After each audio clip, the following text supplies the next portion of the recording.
लोकसभा चौमरी बगे आवैमंग चेंगेरिका दिनै सिबिनो हासे बीजेपी हाबांनि उल्लै मन्त्रिसभा खामानि दिनैबाय बिसा पुंखा आबनरुक सौरा टाउन हल कासे बीजेपीनि कासे पान्दा संगाजाका आरो जुदा मण्डल बेरेमनि आदरनि सिबि चेंगै हास्ते बेरेमनि आदरबो फाइ माजाका हास्ते बीजेपीनि कासको राज्य बौद्ध चर्च कथा जाति मुसलमान बिसिंतै पान्दा जेंसबि जाका मन्त्रियग्रा डक्टर मानिकसा फादार हास्ते रंबाय फाइ माजालिया फियाबा नगजलिया सेन्ट्रलि इउनियन मिनिस्टार प्रतिमा भूमि ब दिनैनि अकांसाबनि बिसिंतै कासेना खरां मन्त्रि बखौ देवेन्द्र बुलिनो हास्तेनि कने आसु थाइनो याफारै बिनि याकरा खायनानै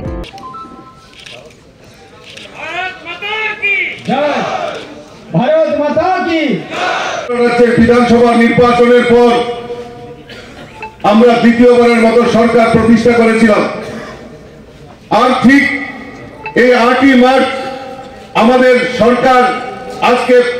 আজকে বর্ষপূর্তি আমাদের হয়েছে তাই আমি আপনাদের এই অক্লান্ত পরিশ্রমে 2023-এ দ্বিতীয়বারের মতো সরকার প্রতিষ্ঠা করেছি এবং আমাদের এই মন্ত্রী মহোদয় রাজ্যের মাননীয় মুখ্যমন্ত্রীর পৌরোহিত্যে মন্ত্রিসভা গঠিত হয় আজকের এই শুভ দিনে আমি প্রত্যেককে বলবো জোরে করতালি দিয়ে আমাদের এই মন্ত্রীদেরকে অনেক অনেক শুভেচ্ছা এবং অভিনন্দন জানানোর জন্য আমরা এই বছর এই এক বছরকে আমরা সেলিব্রেট করার জন্য আমরা এখানে সমবেত হয়েছি তার পাশাপাশি আমরা জানি যে 2024-এ আমাদের লোকসভা নির্বাচন এই লোকসভা নির্বাচন আগামী কিছুদিনের মধ্যেই হয়তো লোকসভা নির্বাচন আমাদের ঘোষণা হতে চলছে আমাদের যে মূল সংকল্প আমাদের যে মূল উদ্দেশ্য যে আবারও আমরা দেশের প্রধানমন্ত্রী হিসেবে নরেন্দ্র মোদীজিকে দেখতে চাই তৃতীয়বারের মতো সেই সংকল্প নিয়ে ভারতীয় জনতা পার্টি কাজ করছে আর আমাদের যে সংকল্প বিকশিত ভারত আর মোদী কি গ্যারান্টি তাকে সামনে রেখে আমরা আজকে তার প্রচার অভিযান শুরুয়াত করতে চলছি আমাদের দুটি পার্লামেন্টারি সিট রয়েছে সেখানে আমরা ভারতীয় জনতা পার্টি সংকল্প করেছি যে আমরা এই দুটি সিটে ভারতীয় জনতা পার্টি পদ্মফুল ফুটিয়ে মোদীজির হাতকে শক্তিশালী করব সেই সংকল্প আজকের এই বৈঠক থেকে নিতে হবে এবং আজকে আমরা সেই প্রচারের জন্য আমরা 4টি ভ্যান আজকে আমরা এই সুজাও পেটির মাধ্যমে সমস্ত মণ্ডলে পৌঁছে দেওয়ার কাজ আজকে থেকেই আমরা তার শুরুয়াত করতে চলছি কাজে ভারতীয় জনতা পার্টির প্রদেশ কমিটি আজকে এই দুটি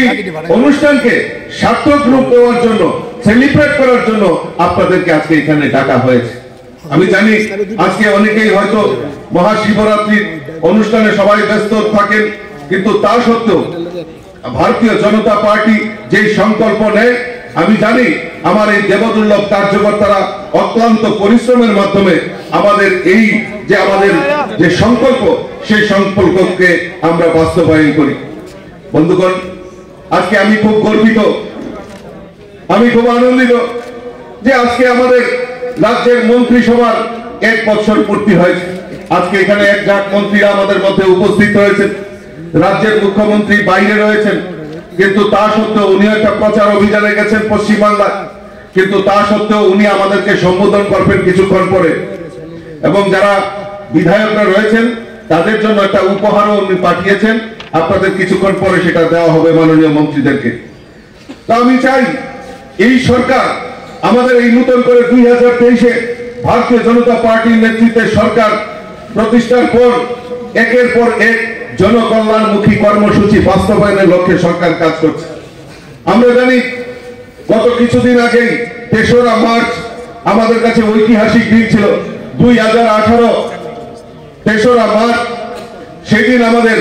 মুক্তি হয়েছিল ত্রিপুরা রাজ্যের 25 বছরের বাম প্রশাসনকে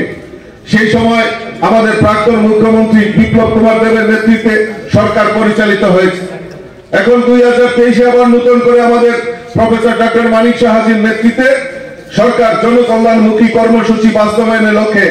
আমাদের সরকার কাজ করছে চাহে সমাজের গরিব হোক সমাজের কৃষক হোক শ্রমিক হোক সরকারি কর্মচারী হোক মহিলা হোক প্রত্যেকের জন্য আমাদের সরকার এক জনকল্যাণমুখী কর্মসূচি বাস্তবায়নের লক্ষ্যে সরকার আমাদের কাজ করছে আমরা কোনোদিন ভাবতে পারিনি আমাদের এই রাজ্যে প্রায় রাজ্যে প্রায় 2000 টাকা করে গরিব মানুষের কাছে সামাজিক ভাতা পৌঁছে দেওয়ার কাজ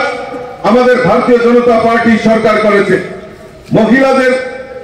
সশক্তিকরণের জন্য স্বনির্ভর গোষ্ঠী নির্মাণ করে প্রায় 46,000 এসএসজি গ্রুপ নির্মাণ করে তাদেরকে আর্থিক সহায়তার মাধ্যমে তাদেরকে যাতে মহিলাদের সশক্তিকরণ করা হয়, তাদের রোজগার যাতে বৃদ্ধি করা হয়, তার জন্য সরকার উদ্যোগ গ্রহণ করেছে। আমরা ইতিমধ্যে জানি যে সরকারি কর্মচারীদেরকে 5% দিয়ে দেওয়ার মাধ্যমে সরকার যে কল্পতরু তা প্রমাণ করেছে। তার আগে সরকার এই ত্রিপুরা রাজ্যের ইতিহাসে 20% আমাদের মহার্ঘ ভাতা দেওয়া হয়েছিল। আর গত কিছুদিন আগে আপনারা দেখেছেন যে আমাদের মাননীয় মুখ্যমন্ত্রীর উদ্যোগে 5% দিয়ে আবার নতুন করে দেওয়ার ব্যবস্থা করেছে। আমরা জানি আমাদের দেশের যশস্বী প্রধানমন্ত্রী নরেন্দ্র মোদীজি আমাদের এই রাজ্যের জন্য আয়ুষ্মান কার্ড, যারা গরিব অংশের মানুষ তাদের চিকিৎসার দায়ভার আমাদের রাজ্যে, আমাদের ভারতবর্ষের প্রধানমন্ত্রী নরেন্দ্র মোদীজি 5 লক্ষ টাকা পর্যন্ত তাদের চিকিৎসার দায়ভার কাঁধে তুলে নিয়েছে। কিন্তু অত্যন্ত পরিতাপের বিষয়, আমাদের এই রাজ্যে 2011 সালে সেন্সাস হয়েছিল, পরিসংখ্যান হয়েছিল, কিন্তু 2011 সালে কমিউনিস্টের সরকার থাকার সুবাদে যারা প্রকৃত গরিব তাদেরকে বিপিএল এর আওতায় আনা হয়নি। তার কাজেই এই আয়ুষ্মান কার্ডের সুবিধা অনেক যারা গরিব পরিবার তারা নিতে পারেনি। আমাদের রাজ্যের মাননীয় মুখ্যমন্ত্রী চিন্তা করলেন যে এই মুখ্যমন্ত্রীর জন আরোগ্য যোজনা এই গরিবদের চিকিৎসার দায়ভার 5 লক্ষ টাকা পর্যন্ত আমাদের রাজ্য সরকার তার কাঁধে তুলে নিয়েছেন। এবং এই কিছুদিন আগে আমরা দেখেছি এই আয়ুষ্মান কার্ড, এই 5 লক্ষ টাকা সমাজের প্রত্যেকটা অংশের মানুষ, চাহে গরিব হোক, মধ্যবিত্ত ফ্যামিলি হোক, সরকারি কর্মচারী হোক, প্রত্যেকে এই মুখ্যমন্ত্রী জন আরোগ্য যোজনার আওতায় আনতে সুবিধা নিতে পারবে, তার ব্যবস্থা আমাদের রাজ্য সরকার করেছে। আমি আজকের এই শুভ দিনে আমি রাজ্য সরকারকে অসংখ্য ধন্যবাদ জানাচ্ছি।